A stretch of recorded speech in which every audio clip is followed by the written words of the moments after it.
আসসালামু আলাইকুম প্রিয় ফুটবল ফ্যান্স।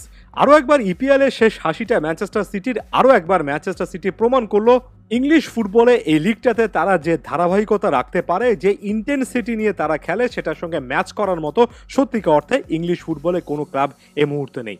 একই সঙ্গে অসাধারণ, অনন্য এবং কোনো কোনো দিক থেকে অবিশ্বাস্য একটা রেকর্ড কিন্তু ম্যানচেস্টার সিটি করে ফেললো। টানা 4 বছর 4বার ইপিএল ট্রফি তারা জিতেছে। ফুটবল ইতিহাসে প্রথম দল হিসেবে টানা 4 শিরোপায় ইতিহাসের পাতায় ম্যানচেস্টার সিটি তাদের নামটা এমনভাবে ওঠালো যে অনেকে এই জিনিসটা নিয়ে আলোচনা করছেন, হয়তোবা প্রিমিয়ার লিগের ইতিহাসে সর্বকালের সেরা দলটা এটাই। এই 4 বছরে ম্যানচেস্টার সিটি যে ফুটবল খেলেছে এমন প্রবল প্রতাপের সাথে আসলে ইপিএলে হয়তোবা এর আগে কেউ এভাবে ফুটবল খেলতে পারেনি।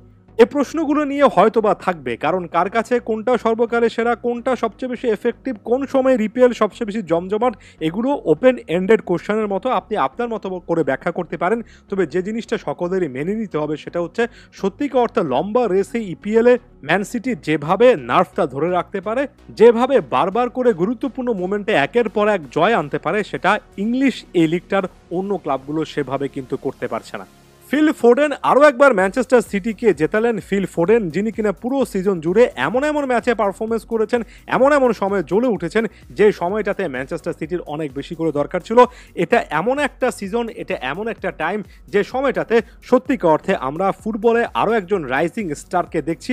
আমি সবসময় বলি, এর আগের একাধিক ভিডিওতে বা সামনের ভিডিওগুলোতেও অনেক প্লেয়ারের ক্ষেত্রে এই আলোচনাটা করছি যে প্রত্যেক প্লেয়ারের ক্ষেত্রে, প্রত্যেক ইয়াং ট্যালেন্টের ক্ষেত্রে একটা ট্রানজিশনাল সিজন থাকে, অর্থাৎ ওই সিজনটা থেকে তিনি তার আস্তে আস্তে পিকে পৌঁছান। হয়তোবা ফিল ফোডেন এই সিজনটাতে তার পিকটা বা একেবারে টপ গিয়ারটা পিক করেছেন এবং ভবিষ্যতে আরও বড় মাপের একজন ফুটবলার হবেন। ম্যানচেস্টার সিটির একজন আইকনিক ফুটবলার, ওয়ার্ল্ড ফুটবলে বিশাল একটা নাম হওয়ার সব রকমের অ্যাবিলিটি ফিল ফোডেনের কিন্তু দেখা যাচ্ছে।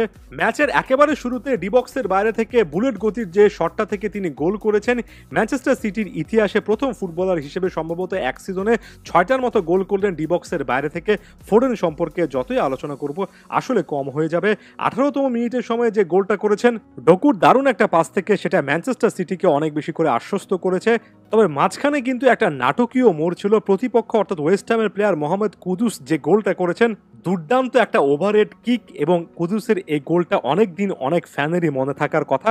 তবে শেষের দিকে এসে রদ্রির আরও একটা চিরচেনা আইকনিক গোল, আরও একবার বার্নার্ডো সিলভার কাটব্যাক। এ ম্যাচে সত্যিকার অর্থে সেরা একটা ফর্ম দেখিয়েছেন রদ্রি। আইকনিক মোমেন্টগুলোতে গোল করেন। চ্যাম্পিয়ন্স লিগে ম্যানচেস্টার সিটির গতবারের শিরোপার ফাইনালে গোলটার কথা নিশ্চয়ই ভুলে যাননি। এমন টাইপের সিচুয়েশনে রদ্রিকে অনেকবারই এমন টাইপের ফিনিশ করে আসতে দেখেছি।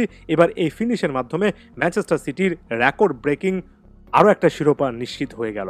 সব দিক থেকে আসলে ম্যানচেস্টার সিটি ইপিএলে এবারে টপ লেভেলের পারফরমেন্স দেখিয়েছে। সব দিক থেকে আসলে ম্যানচেস্টার সিটি যোগ্য একটা দল হিসেবে ট্রফিটা পেয়েছে। তবে আর্সেনালকে ভুলে গেলে চলবে না।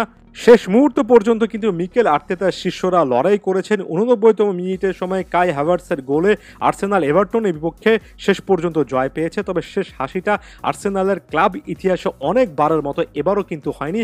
আর্সেনালকে ঘিরে অনেকেই বলেন লাকটা এ দলের খুব একটা বেশি পক্ষে থাকে না। এই সিজনও একই রকমের কথাই কিন্তু বলবো। মাঝখানে একটা দুটো ম্যাচের বাজে পারফরমেন্সে আর্সেনালকে কিন্তু ট্রফিটার কাছ থেকে আরও একবার দূরে সরে ফেলেছে। তবে মিকেল আর্তেতার এই দলটা যে যথেষ্ট ভালো ফুটবল খেলেছে সেটা আলাদা করে অ্যাকনলেজ করলাম। ইপিএল এর রাজা শেষ পর্যন্ত ম্যানচেস্টার সিটি, তবে আর্সেনালের এই চেষ্টাটাকে সাধুবাদ আপনার জানাতেই হবে।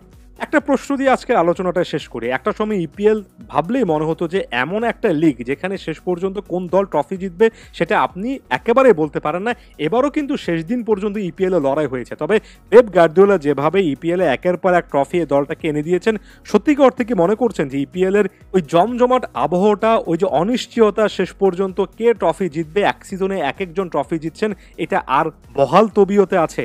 ইপিএল কি এই টাইপের দিক থেকে, অর্থাৎ কখন কোন কে ট্রফি জিতবে এমন টাইপের গ্লোরিয়াস আনসার্টেনিটির দিক থেকে আগের জায়গায় আসলে কি আছে? Manchester City, Pep Guardiola, Phil ফোডেনরা তো এটাকে রীতিমতো নিয়মিত একটা ব্যাপারই বানিয়ে ফেলেছেন।